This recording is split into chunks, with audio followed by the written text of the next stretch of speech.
जय हिंद everyone. Welcome back to my channel. My name is Major आशीष।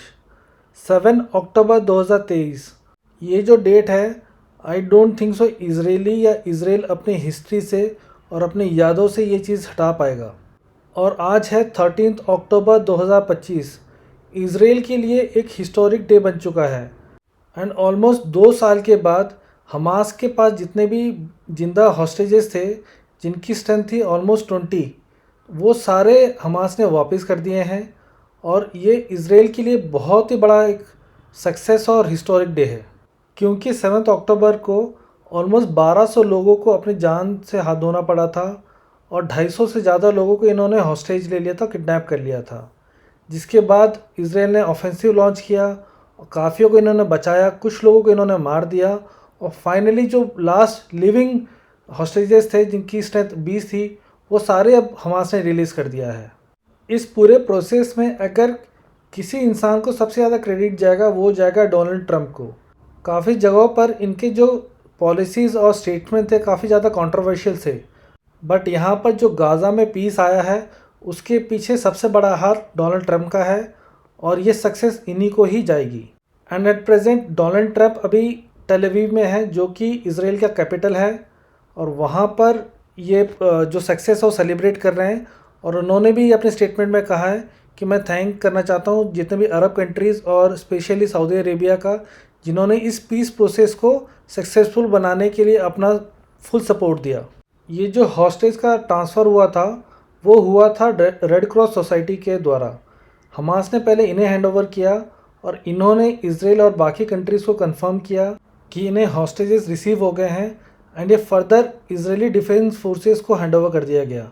ये जो फर्स्ट विजुअल से आप देख पाएंगे कि ये जो हॉस्टेजेस हैं इनको हैंडओवर किया है और फर्दर जो सिक्योरिटी से रिलेटेड जो भी चीज़ें इनको प्रोसीजर कंप्लीट करने थे वो कंप्लीट करने के बाद फर्दर इन्हें उनके फैमिलीज़ को हैंडओवर कर दिया गया। ये वो 20 लोगों की फ़ोटोग्राफ्स हैं जिन्हें एज ए हॉस्टेज रखा गया था और फर्दर इन्हें इजरायली डिफेंस फोर्सेस को हैंडओवर कर दिया गया।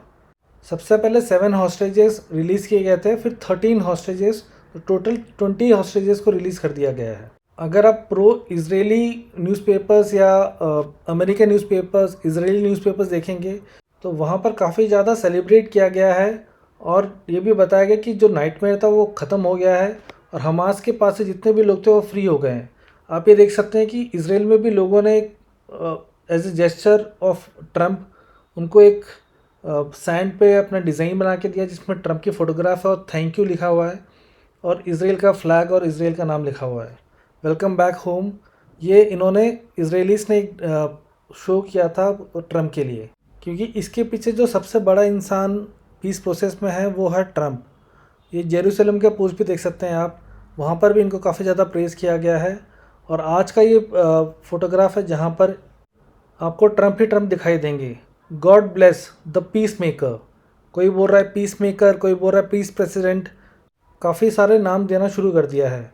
और अभी तो प्राइम मिनिस्टर ऑफ जो इज़राइल है नेतन्याहू, इन्होंने भी इनको 2026 के जो नोबेल पीस प्राइज़ है उसके लिए भी नॉमिनेट कर दिया है। और ये जो पोस्ट है अपने आप में बहुत ही ज़्यादा फ़नी है, जहाँ पर आपको दिखाई दे रहा है कि नेतन्याहू ट्रम्प को एक नोबेल पीस प्राइज़ का मेडल पहनाते हुए दिख रहे हैं। बट ये ठीक है, he might be a good contender for next year, but अभी ये पोस्ट डालना तो इट्स देयर चॉइस।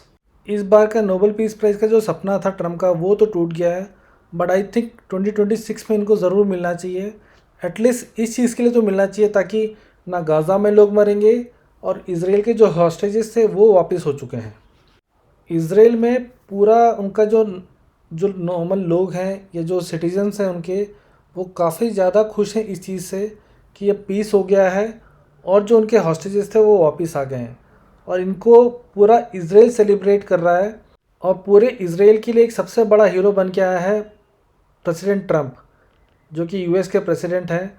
और सबसे बड़ा हाथ इन्हीं का ही है, जैसे मैं अपने पहले भी बता चुका हूँ। तो ये आम जनता के लिए भी एक बहुत ही बड़ा एक हीरो बन के आए हैं। जैसा एग्रीमेंट का प्रोसेस था, जो इनके 20 पॉइंट से, उसी हिसाब से ये चीज़ मूव करते हुए जा रही है। और स्लोली देखोगे कि चीज़ें अगर ख़राब नहीं होती है तो गाज़ा में पीस आएगा, गाज़ा में भी चीज़ें डेवलप होना शुरू होगी और इज़राइल में भी चीज़ें काफ़ी नॉर्मलाइज हो जाएगी। मैंने ऑलरेडी एक वीडियो बना चुका हूँ जो बेसिकली इसराइल और हमास के बीच में जो 20 पॉइंट्स है जिनके ऊपर ये अग्रीमेंट था, वो अगर आपको देखना देख सकते हैं। मैं इसका लिंक डिस्क्रिप्शन में भी छोड़ दूँगा। अभी दुनिया में जो दो सबसे बड़े वॉर चल रहे थे, एक इसराइल हमास यानी इसराइल गाज़ा के बीच में और रशिया यूक्रेन के बीच में। एक इसराइल हमास वाला वो ख़त्म हो गया है। अब देखना है कि रशिया और यूक्रेन का कब ख़त्म होगा। और ये ह्यूमैनिटी के लिए एक पॉजिटिव न्यूज़ है। अभी के लिए इतना ही, फिर मिलेंगे। जय हिंद।